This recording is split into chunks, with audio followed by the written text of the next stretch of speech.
But how many people have never, ever, ever heard of Matt Mayberry before this morning? Oh.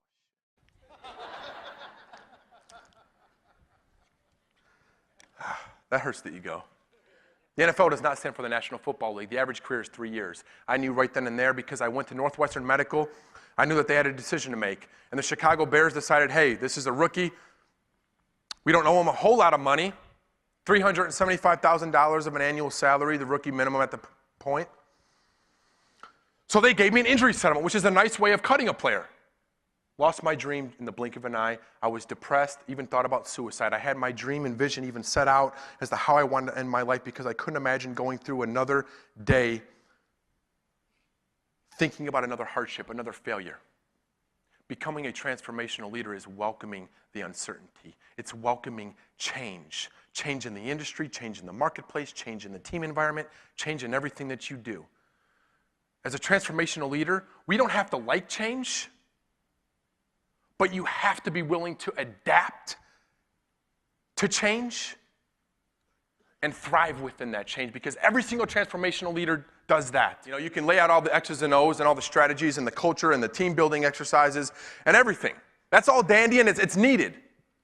But the best of the best, the most dominant organizations in the world, they are obsessed with human potential and growth, and they look to grow the individual before they ever look to grow the practice or business.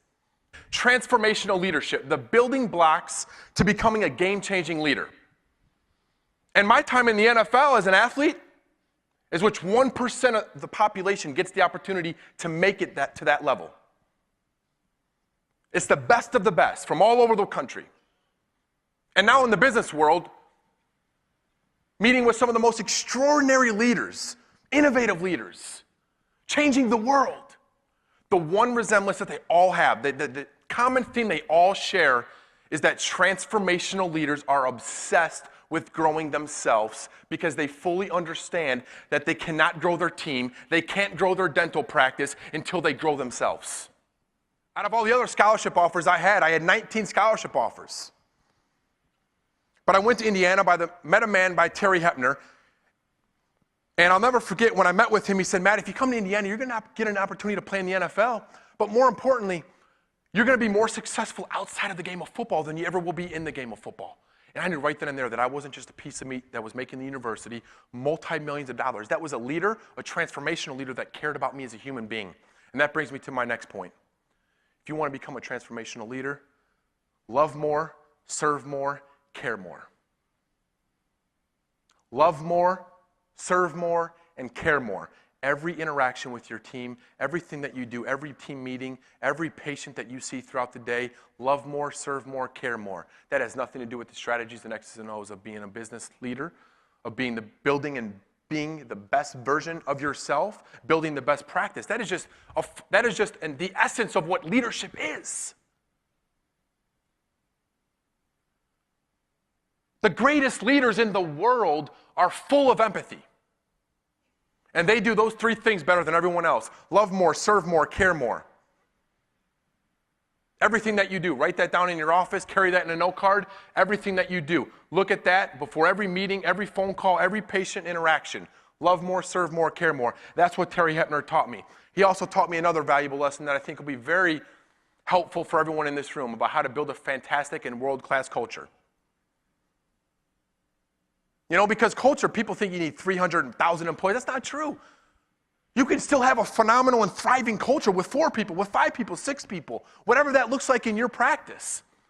But it consists of this one thing as a transformational leader. Number 1, you have to believe the vision that you have for your practice.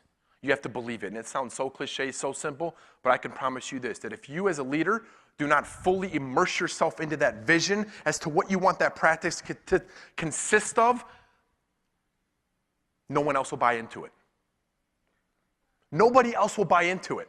And when I first got to Indiana, Terry Hepner, we won 3 games the year prior before he came to Indiana. And this was the most enthusiastic, passionate man on campus. And he walked around everywhere talking to students, talking to parents, talking to basketball players, anyone he could talk about. Come to the game at Memorial Stadium next year. I can promise you this. You'll be entertained. You'll have a lot of fun. And most importantly, we're going to win one day. We're going to be at the Rose Bowl. We're going to be a very reputable team in the Big Ten. We're going to make a difference. We won 3 games the year before. I mean, that's a transformational leader, to take a vision that he had for the football program, and he was so passionate about it, and he believed it with every fiber within his being. Number 2, demand it. As a leader, you have to demand the vision, the culture that you want to set forth within your practice. You have to demand it. What that means is you don't got to be rude about it. You don't got to be disrespectful about it. But what you do have to do is you got to have every interaction. You got to talk about that vision. You have to talk with every single team member, with every single patient. These are the values that we stand for as a practice. This is what we do. This is what we're all about. This is our vision. This is where we're going. This is how we want to be known in the marketplace. You demand it. When you bring on new staff, they have to know that that is what is required of them. It's non-negotiable. Of course there's different personalities,